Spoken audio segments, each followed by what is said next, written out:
Morning student, my dear student. मैं 10th class में आपका एक टॉपिक चल रहा है समांतर श्रेणी, उससे संबंधित कुछ प्यारे क्वेश्चन लेके आया हूँ।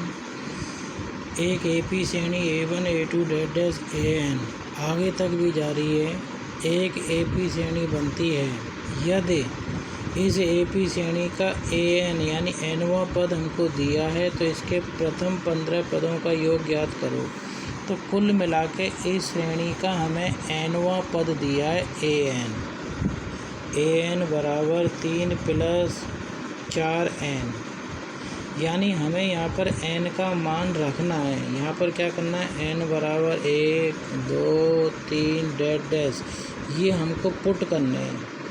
पुट करोगे तो आपको क्या है, यहाँ पर एपी श्रेणी बन जाएगी। जैसे मैं n बराबर 1 रख रहा हूँ, देखो n बराबर 1 रखने पर क्या हो जाएगा, यहाँ n की जगह 1 रख दिया, यहाँ 3 और यहाँ n की जगह में जैसे 1 रखूँगा तो 1 का गुणा 4 से किया तो 4 में 3 जोड़ा तो 7 आया। ऐसे ही n बराबर 2 रखने पे क्या आएगा, इस जगह में 2 रखूँगा तो देखो 2 चौक 8, 8 और 3 11, यानी A2 कितना आ गया 11।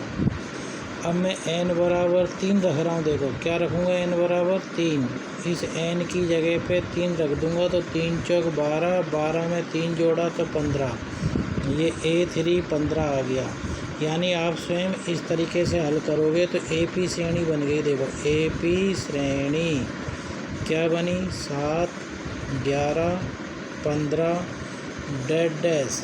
तो इसमें 15 पदों का योग ज्ञात करना है, तो हम यहाँ लिख देंगे 15 पदों का योग, 15 पदों का योग। मैं आपको एक हल करके बता देता हूँ। जैसे n बराबर 1 रखा तो देखो A1 7 आया, तो कैसे आया वो ऐसे बताता हूँ। AN बराबर 3 + 4n, तो इस जगह पर n बराबर 1 रख रहे हैं, देखो 1 रख दिया तो 3 + 4 इंटू इस n की जगह 1 रख दिया तो देखो क्या आएगा, 4 एकम 4 और 3 7 आ गया A1 देखो 7। ऐसे ही n की जगह में यहाँ पे 2 रखूँगा तो 2 चौक 8 और 3 क्या आ जाएगा, ये 11। इस n की जगह पर मैं 3 रख दूँगा तो देखो 3 रखूँगा तो 3 चौक 12 और 3 15 आ जाएगा। तो फिर आपकी एपी श्रेणी ये बन गई। अब बताइए इसमें a बराबर कितना है 7 और d बराबर क्या होता है सेकंड पद माइनस फर्स्ट पद। सेकंड पद क्या है यहाँ पर 11 और फर्स्ट पद कितना है 7, तो ये घटा दिया तो देखो d 4 आ गया।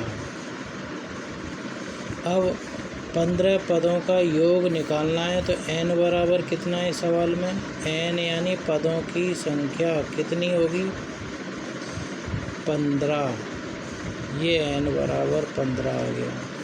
अब हमें इसका 15 पदों का योग निकालना है, तो योगफल का फॉर्मूला ये है।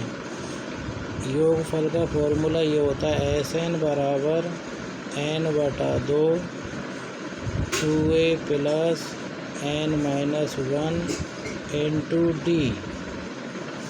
अब n की जगह 15 रख दीजिए, 15/2 2 इंटू a का मान 7 प्लस n का मान 15 माइनस 1 और d का मान 4। हल करिए तो ये आ गया 15/2 7 दूनी 14 प्लस 15 में से 1 गया तो 4, 15 में से 1 गया तो ये 4 तो यहाँ है, 15 में से 1 गया तो 14, 14 को 4 से गुणा कर लो 56।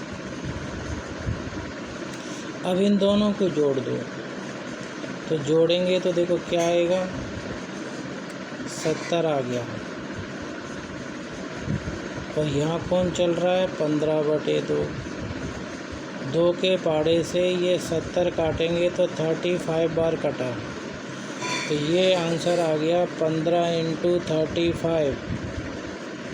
गुणा कर लीजिए, 15 पंजे 75 हासिल के 7 15 तिया 45, 45 में 7 जोड़ दीजिए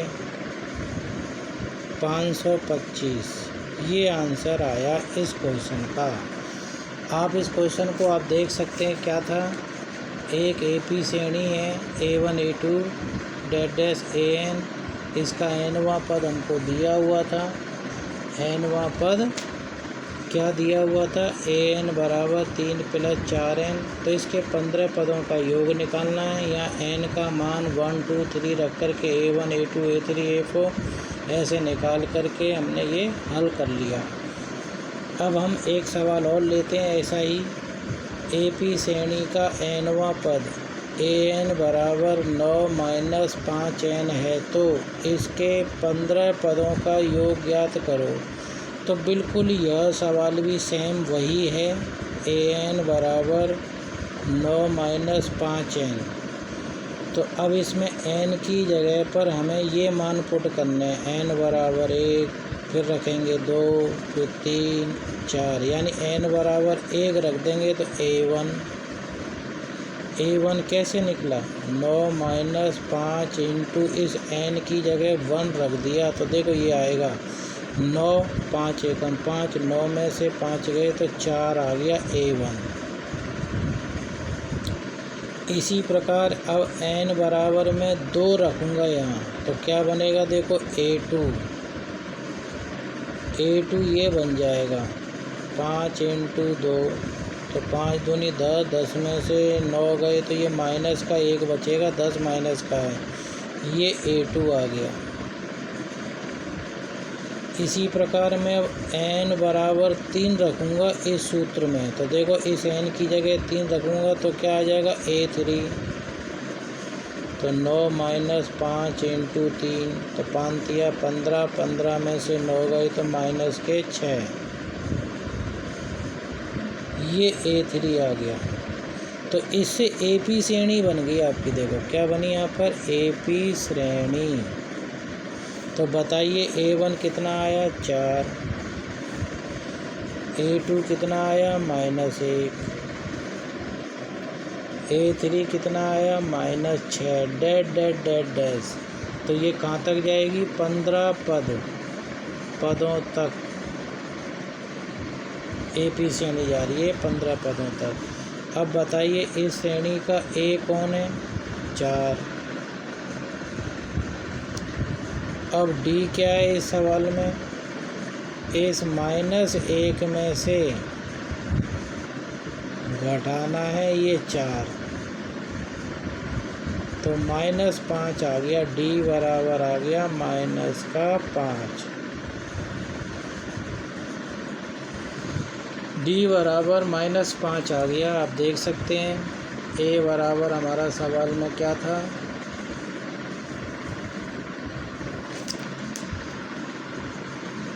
ठीक, n बराबर 15। अब हमें क्या करना है, 15 पदों का योग निकालना है। तो योग निकालने का सूत्र क्या लिखाया है मैंने, योग ज्ञात करने का सूत्र ये होता है Sn बराबर n/2 2a + n-1 × D। इसमें n की जगह 15 रख दीजिए, /2 2 × a का मान देखो यहाँ दे रखा है 4 + 15 - 1, और D का मान अभी निकाला है आपने -5। बस इसे हल करना है। क्या करना है अपन को, हल। तो देखो 4 दूनी 8, 15 में से 1 गया तो 14, 14 को 5 से गुणा करेंगे, 5 माइनस का इसलिए -14 × 5 = 70, ठीक। और 70 में से ये 8 घटा दो तो हमारे पास ये लाइन आ गई 15/2, 8 - 70, तो 70 में से 2 घटाएंगे तो -62, यहाँ 15/2, 2 के पहाड़े से 62 को काटिए, 2 तिया 6, 2 एकम 2, तो यह आ गया 15 × -31। अब इसका गुणा कर दीजिए, 15 एकम 15, हासिल का 1, 15 तिया 45 और 1 46, ये -465 इस क्वेश्चन का आंसर आया। कितना आंसर आया? -465, ये इस क्वेश्चन का आंसर हो गया। अब हम एक क्वेश्चन और लेके आए हैं आपके लिए, बहुत प्यारा क्वेश्चन है, इसको आप ढंग से समझना। ये सवाल की लैंग्वेज बहुत बढ़िया, आप अपनी NCERT की बुक RBSC 10th क्लास की बुक में देखोगे, 15वां क्वेश्चन है, बहुत बड़ी लैंग्वेज है। मैंने इसको थोड़ा सा शॉर्टकट में लिख दिया है, पर इसका अर्थ मैं आपको समझा रहा हूँ। निर्माण कार्य से संबंधित किसी ठेके में एक निश्चित तिथि के बाद कार्य के विलंबित से पूरा होने के लिए जुर्माना इस प्रकार है। पहले दिन के लिए जुर्माना 200 रुपये, दूसरे दिन का जुर्माना 250 रुपये, तीसरे दिन का जुर्माना 300 रुपये, इस प्रकार जुर्माना है इत्यादि। एक ठेकेदार को 30 दिन का जुर्माने के रूप में कितनी राशि का भुगतान करना पड़ेगा? अब इस सवाल को यूँ समझें, मान लीजिए मैंने कोई पुल बनाने के लिए, सरकार ने कोई पुल बनाने के लिए एक ठेकेदार हायर किया। उस ठेकेदार से बोला कि इस निश्चित तिथि तक ये कार्य पूरा हो जाना चाहिए। अगर कार्य पूरा नहीं होता है तो मैं विलंबित शुल्क यानी जुर्माना लगाऊंगा। अगर कार्य 1 दिन लेट हो गया तो 200 रुपये लूँगा, 2 दिन लेट हो गया तो दूसरे दिन का किराया 250 और 200 450 लूँगा, और 3 दिन लेट हो गया किराया तो तीसरे दिन का किराया तीसरे दिन का जुर्माना 300, तो 3 दिन का जुर्माना का टोटल कितना हो गया? 300, और ये 250, 550 और ये 200, 750 रुपये हो गया 3 दिन का। पर ऐसे टोटल 30 दिन का जुर्माना कितना होगा वो तुम निकालो। तो इससे भी एक AP श्रेणी बनेगी। तो यहाँ लिख दूंगा मैं हल में, यूँ लिख दूंगा जुर्माना राशि दिन के अनुसार। तो पहले दिन का जुर्माना कितना है? 200, दूसरे दिन का जुर्माना 250, तीसरे दिन का जुर्माना 300 डैश। ये जुर्माना कितने दिन तक चल रहा है? 30 दिन तक चल रहा है। ये पहले दिन का, ये दूसरे दिन का, तीसरे दिन का, ऐसे डैश 30 दिन तक जुर्माना ऐसे लगातार AP श्रेणी के रूप में चल रहा है। तो इसको ये AP श्रेणी है एक तरह से। क्या है ये? AP श्रेणी। देखो आप 250 में से 200 घटाओ 50, 300 में से 250 घटाओ 50, यानी घटाने पर बराबर बचता है, वो AP श्रेणी होती है। तो A बराबर कौन है? 200, और D बराबर कौन होगा? 250 में से 200 घटा दो, 250 में से 200 घटाओगे तो D कितना आ गया? 50, D 50 आ गया, और A कितना है? 200। अब रह गया है N। हमें पूरे सवाल में A, D, N ये 3 चीज़ चाहिए। A निकाल लिया, D निकाल लिया, अब N चाहिए। तो N कहाँ होता है? यहाँ। 30 दिनों का जुर्माना निकालना है। देखो लिखा है 30 दिन का जुर्माना के रूप में कितना भुगतान करना पड़ेगा। तो 30 दिन को बोलेंगे यहाँ पर N कितना हो गया? 30। अब जुर्माना राशि का भुगतान कितना करना पड़ेगा? जैसे मैं 30 ये AP श्रेणी के यहाँ 30 पद लिख दूँ और उन सबको जोड़ दूँ, वो भुगतान राशि होगी। तो इसका मतलब योगफल का सूत्र लगेगा। काय का लगेगा? योग का सूत्र होता है SN बराबर N/2 2A plus N-1 into D। ये है। अब इस N की जगह पे मैं 30 लिख दूंगा बटे 2 इंटू A का मान यहाँ 200 है। A का मान कितना है यहाँ पर? 200। रख दीजिए। प्लस n की जगह 30 माइनस 1 इंटू डी, देखो डी यहाँ छपा हुआ है 50। अब इसको मल्टीप्लाई करना है और यहाँ 30 को 2 से भाग दे देना है, डिवाइड करना है, तो कितना आएगा 15। 200 को 2 से गुणा किया तो 400 और 30 में से 1 गया तो 29 इंटू 50। अब इसे हल करिए, यहाँ 15 आ गया, यहाँ 400।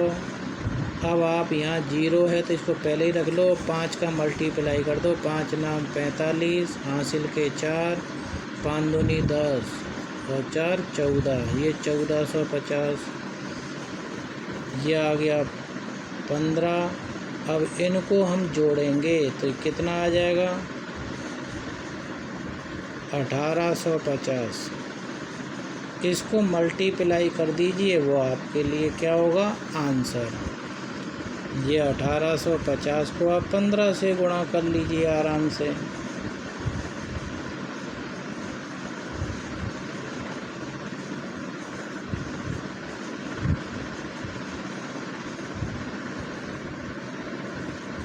ठीक है,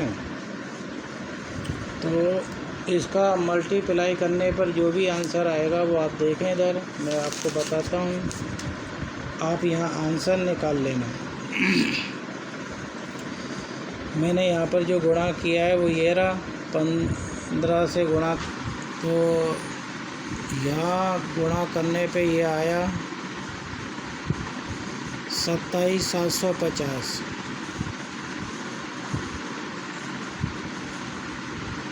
ये आंसर आ गया। मल्टीप्लाई आप कर लेंगे। ये हमने आपके लिए वीडियो बनाई है, इसमें आपको जो भी सवाल कठिन लगता है उसकी आप बार बार प्रैक्टिस करें तो आपके ये सवाल काम आएंगे और बोर्ड में आपको बहुत बड़ी हेल्प मिलेगी। आप इस चैनल को लाइक कर लें, क्योंकि कमज़ोर विद्यार्थियों के लिए चैनल बहुत विशेष रूप से है।